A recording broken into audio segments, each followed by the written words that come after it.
રાજસ્થાનના mount આબુના honeymoon point પર tax લાગી શકે છે। વન વિભાગ દ્વારા ગેરકાયદે રીતે પ્રવાસી ટેક્સ લાદવાની તૈયારી કરવામાં આવી છે।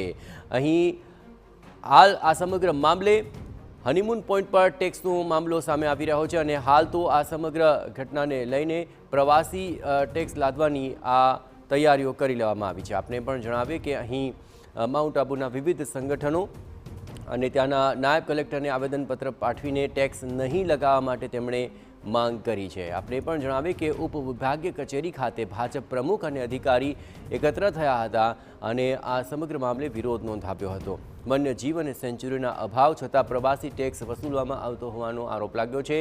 જો યોગ્ય ઉકેલ નહીં આવે તો આગામી સમયમાં આંદોલનની શક્યતા વ્યક્ત કરવામાં આવી છે।